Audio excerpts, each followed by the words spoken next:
देखिए, जो जाना जा रहा है कि ये सारे हथियार बाहर से आए थे, जो म्यांमार होके बांग्लादेश के जो वाटर रूट है वहां से ये संदेश खाली पे ये जो आर्म्स है वो एंटर किया गया था। और अगर देखा जाए तो जब भी यहाँ पे कोई हादसा हुआ ऐसा, जब भी गोलीबारी का कोई हादसा हो, उसके साथ ये जो आर्म्स है उसका कोई जोग है कि नहीं वो भी सीबीआई जांच कर रही है। और यहाँ पे शाहजहां का जो आर्म्स लाइसेंस है वो भी यहाँ से सीजर किया गया है। और वो आर्म्स लाइसेंस के बेसिस पे कहां से शाहजहां ने आर्म्स लिया, कहां से लिया और ये कितना बार रिन्यूअल हुआ, ये सब कुछ एग्जामिन किया जा रहा है सीबीआई के तरफ से। और जो यहां का लोगों का कहना है कि ये आर्म्स जो लाया गया था वो ईडी को रोकने के लिए, ईडी को जब रोका गया था तभी लाया गया था। शाहजहां के जो क्लोज एसोसिएट है उनके पास भी ऐसे बहुत सारे आर्म्स है, यहां का लोगों का ऐसा ही मानना है। जी बिल्कुल, चलिए बहुत बहुत शुक्रिया हमारे साथ चर्चा में जुड़ने के लिए और इस तमाम जानकारी के लिए। लेकिन ना जब आप वहां मौके पर पहुंचे और वहां की तस्वीरों को आपने देखा और किस तरह से वहां इस बड़ी कार्रवाई को अंजाम दिया गया, उसका जायजा हमारे सहयोगी अर्नब नेगी लिया गया, आइए आपको दिखाते हैं। ये है अबू तालेब का घर जो आगरहटी ग्राम पंचायत इलाका में है। और इस घर में आने के बाद सीबीआई के जो ऑफिशियल्स थे वो उन्होंने अबू तालेब के बारे में खोज किया, लेकिन अबू तालेब तब घर में नहीं थे। उनके बीबी से भी बातचीत किए वो लोग। उसके बाद जब सर्च ऑपरेशन शुरू हुआ तब इस जो मकान का जो पिछला वाला घर है, इस घर से जो फायर आर्म्स और जो एम्यूनेशन है वो रिकवर किया गया। अभी भी उसका जो रबिश है वो यहाँ पे पड़ा हुआ है। और इस इस जो ये जो विंडो है, इस विंडो से अगर देखा जाए, मैं मेरे वीडियो जर्नलिस्ट अली हुसैन को एक बार इसको दिखाने के लिए बोलूंगा कि इस घर के जो फ्लोर है उस फ्लोर में दोनों मार्किंग किया गया है। वो जो दो मार्किंग है उस जगह से ही जो फायर आर्म्स और एम्यूनेशन वो रिकवरी किया गया है। और जो कहा जा रहा है कि सीबीआई के तरफ से ईडी के ऊपर जो अटैक हुआ उस अटैक की वजह थे ये आर्म्स, क्योंकि ईडी के ऊपर जब अटैक हुआ तब ये आर्म्स शाहजहां के घर पे था और उसके बाद ईडी को रोक के ये आर्म्स को भेजा गया यहाँ पे। लेकिन एक क्वेश्चन और भी आ रहा है यहाँ पे कि संदेश खाली में पिछले 3 महीने से जो हालात है वहाँ पे एक जो वेस्ट बंगाल पुलिस के हायर ऑफिशियल्स है वो बार बार आ चुके हैं, बार बार भी बहुत सारी जगह है वो लोग जा चुके हैं, फिर भी ऐसा इनपुट उन लोगों को क्यों नहीं मिला? उनका जो वेस्ट बंगाल पुलिस का जो इंटेलिजेंस है कहाँ पे फेल किया कि इतना सारा आर्म्स जो यहाँ पे लाया गया है, यहाँ पे स्टोर किया गया।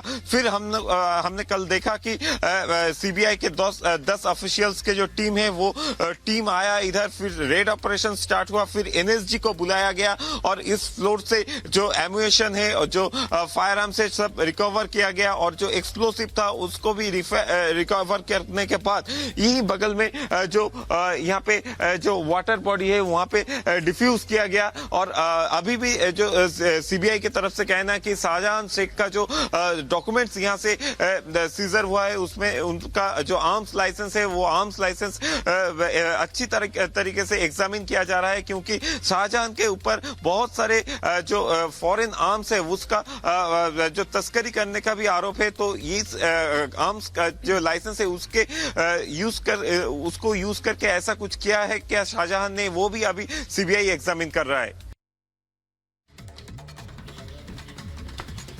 और चलिए अब बात करते हैं दिल्ली के मुख्यमंत्री अरविंद केजरीवाल को हाई कोर्ट से लगी फटकार की।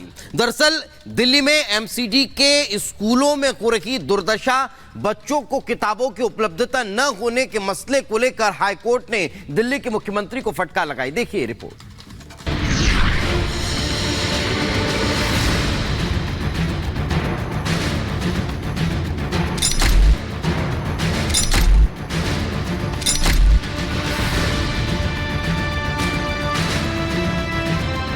क्या दिल्ली के सीएम केजरीवाल को सत्ता की चाह है? क्या वो खड़ियाली आंसू बहा रहे हैं? क्या केजरीवाल ने व्यक्तिगत हित को सबसे ऊपर रखा है?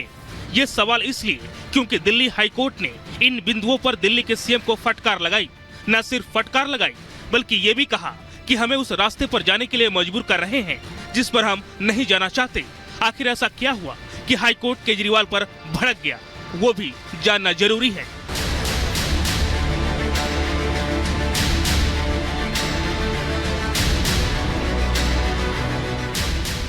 26 अप्रैल को हाईकोर्ट में उस जनहित याचिका पर सुनवाई हुई जिसमें आरोप लगाया गया कि दिल्ली नगर निगम और दिल्ली सरकार के बीच आपसी खींचतान चल रही है। जिसके कारण एमसीडी स्कूलों में पढ़ने वाले 2 लाख से अधिक बच्चों को किताबें नहीं मिल पाई। छात्र मजबूरी में टीन शेड में पढ़ाई करने को मजबूर है, जिस पर कोर्ट ने नाराजगी जाहिर करते हुए कहा कि दिल्ली में हालात बहुत खराब हैं और एमसीडी के तहत लगभग हर काम ठप पड़ा है। हमारी शक्तियों को कम आंकने की गलती नहीं की जाए। इसके साथ ही कोर्ट ने दिल्ली सरकार को फटकार लगाई। केजरीवाल को साफ और सख्त लहजों में कहा, दिल्ली सरकार को इस बात की जरा भी चिंता नहीं है कि छात्र स्कूल नहीं जा रहे हैं या उनके पास किताबें नहीं हैं। आपकी दिलचस्पी सिर्फ सत्ता में है। कोर्ट ने कहा, ये सत्ता का अहंकार चरम पर है। गिरफ्तारी के बावजूद उन्होंने इस्तीफा नहीं दिया। केजरीवाल ने राष्ट्रीय हित के ऊपर निजी हित को रखा। इसका मतलब ये नहीं कि छात्रों को पाठ्य पुस्तकों के बिना पढ़ने के लिए छोड़ दिया जाए। हाईकोर्ट की इस टिप्पणी से आम आदमी पार्टी घिर गई है। हाईकोर्ट ने दिल्ली के मंत्री सौरभ भारद्वाज पर भी तीखी टिप्पणी की और कहा, सौरभ ने छात्रों की दुर्दशा पर आंखें मूंद ली हैं और घड़ियाली आंसू बहा रहे हैं। एमसीडी स्कूलों में किताबें नहीं मिल रही हैं। दिल्ली में हर काम ठप पड़ा है और हालात बहुत खराब है। आपने कहा कि मुख्यमंत्री की हिरासत में होने के बावजूद सरकार चलती रहेगी। आप हमें उस रास्ते पर जाने के लिए मजबूर कर रहे हैं जिस पर हम नहीं जाना चाहते थे। दिल्ली हाईकोर्ट की टिप्पणी पर आम आदमी पार्टी की तरफ से भी जवाब आया है। आपने दिल्ली के एमसीडी स्कूलों की दुर्दशा के लिए एलजी को जिम्मेदार ठहराया है। कहा, एलजी ने गैर कानूनी तरीके से मनोनीत पार्षदों की नियुक्ति की। गैर कानूनी तरीका अपनाने से एमसीडी की स्टैंडिंग कमेटी नहीं बनी। स्टैंडिंग कमेटी नहीं बनने के लिए एलजी जिम्मेदार है। स्टैंडिंग कमेटी न बनने की वजह से एमसीडी का काम रुका हुआ है। स्टैंडिंग कमेटी का मामला सुप्रीम कोर्ट में विचाराधीन है। फिलहाल पूरे मामले में कोर्ट ने दिल्ली सरकार को 2 दिनों में जरूरी कार्रवाई करने का आदेश दिया है। कोर्ट ने कहा कि सोमवार यानी 29 अप्रैल को मामले पर फैसला सुनाया जाएगा। Bureau report, Republic Bharat.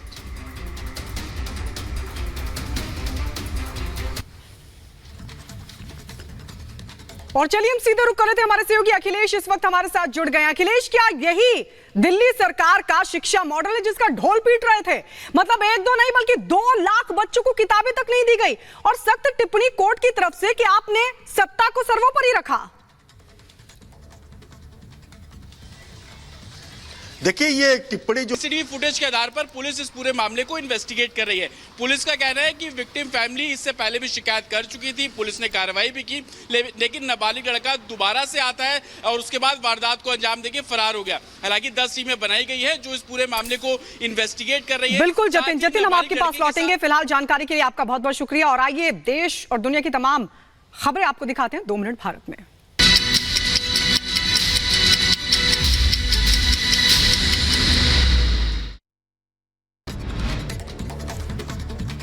मुख्यमंत्री योगी आदित्यनाथ ने विपक्ष पर साधा निशाना। कहा, उन विषधरों को कतई नहीं जाना चाहिए वोट जो भारत माता की जय जयकार और वंदे मातरम बोलने में करते हैं संकोच। केंद्रीय मंत्री स्मृति ईरानी ने राहुल गांधी पर साधा निशाना। कहा, लोगों को रंग बदलते देखा था लेकिन परिवार बदलते पहली बार देखा है। उन्होंने न रिश्तों का सम्मान रखा और ना इतने साल सांसद रहे उसका सम्मान रखा।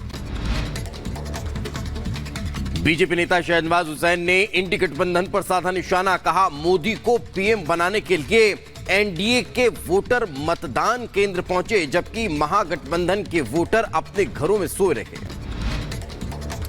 पश्चिम महाराष्ट्र से आज हुंकार भरेंगे प्रधानमंत्री नरेंद्र मोदी। पश्चिम महाराष्ट्र में कोल्हापुर सीट से पहली बार सार्वजनिक रैली को करेंगे संबोधित। शाम 5 बजे तपोवन मैदान में होगी ये रैली। गृह मंत्री अमित शाह का आज गुजरात दौरा। 3 चुनावी सभाओं को संबोधित करेंगे शाह। इसके साथ ही एक रोड शो के जरिए भी जनता के बीच पहुंचेंगे। आज उत्तर प्रदेश के हाथरस, फिरोजाबाद और औरैया में सीएम योगी आदित्यनाथ का दौरा। तीनों जगहों पर सीएम योगी आदित्यनाथ आज करेंगे जनसभा को संबोधित।